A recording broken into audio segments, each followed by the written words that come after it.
We really got Chris Hemsworth teasing the death of Thor in Avengers Doomsday, plus Anthony Mackie straight up spoiling the ending of the film, and so much more. We gotta talk about all of it. And we're gonna start off with the Thor news, because in case you missed it, Chris Hemsworth, who obviously plays Thor if you didn't know, just uploaded a video to his YouTube channel yesterday titled "Thank You, The Legacy of Thor." And the video is looking back at, yes, the legacy of him playing this character, like his audition tape for the first Thor movie, lots of behind the scenes footage, his co-stars and Kevin Feige talking about him playing the character. And then in the description of the video, he says, "Playing Thor has been one of the greatest honors of my life. For the last 15 years, I've held Mjolnir and then Stormbreaker as the god of thunder, but what made it truly special was sharing it with all of you. Your passion, your cheers, and your love for this character have meant everything to me. Thank you for making my journey through the Marvel Cinematic Universe unforgettable. Next up, Doomsday." And this has immediately kicked off lots of speculation amongst fans saying, is this his goodbye to the character? Did he just find out that, like, oh, he's dying in Doomsday or something and saying this? Because if you take off the next up Doomsday part of this, it sounds like a goodbye to a role that he's been playing for so long. Stuff Anthony Mackie said about this movie is going to tie into this too, but we'll get to that in a little bit. Now, the original Thor movie did come out 14 years ago, so of course this could just be him celebrating like 15 years of being cast as the character or something like that, but I think there is more to this. Like when they did the Avengers Doomsday chair reveal, if you remember, the very first person they announced on the cast was Chris Hemsworth, which leads me to believe he's probably going to be like the lead of this film instead of like Sam Wilson's Captain America or anybody else. Which I mean does make sense because he's still like the biggest name of the original Avengers you have left, because like Mark Ruffalo's Hulk has never had a solo movie on his own. Hawkeye, I don't think he's going to come back to the MCU because Jeremy Renner was very mad at Disney for offering him half the money to come back for Hawkeye season 2.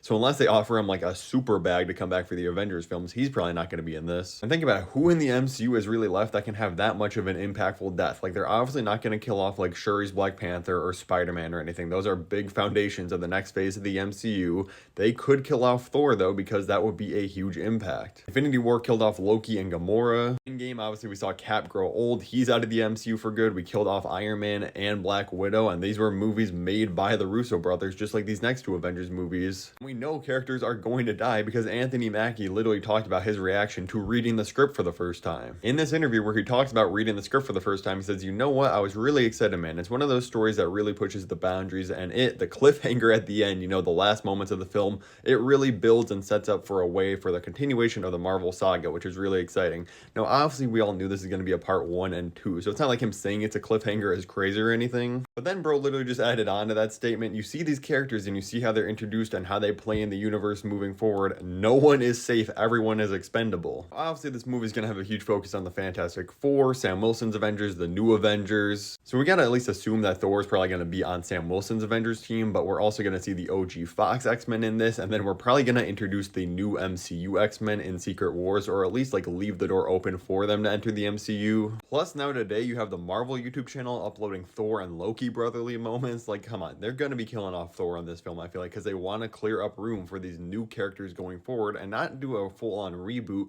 but kind of kill off some of these storylines that have been going on in the MCU for 15 years, because of course that makes it harder for new fans to jump on when you have to learn about like, oh, Thor's in this movie, oh, I haven't seen his movie from 15 years ago. Plus the Russo brothers who are working on these movies have literally came out and said that working on Endgame felt like they were doing a big ending, but this movie and Secret Wars feels like a new beginning for the MCU, so I definitely think they're going to be clearing out house a little bit. Now, the other possibility is that Chris Hemsworth is kind of posting this pseudo goodbye message more for Marvel Studios themselves, saying like, hey, I'll do your Avengers movies, but I am walking away if you don't give me what I want for Thor 5, because we know there's been lots of rumors about this film and them trying to find a director, and Chris Hemsworth wants the director that he worked with on the films Extraction or George Miller, who he worked with on Furiosa. This literally might be a bargaining chip of him being like, oh yeah, thank you, great legacy of Thor, I'm done in the MCU unless you give me what I want, Marvel. All I know is if they do kill off Thor in this movie, it better be a great send-off and not like killed in the middle of the film and skipped right over like Black Widow in Endgame. But let me know in the comments below, what do you think is going to happen? Is Thor going to die in Doomsday or not? If you want to see the latest about Hulk being in the new Spider-Man movie plus a new Wakanda TV show, click the video above my head right now. Thank you so much for watching.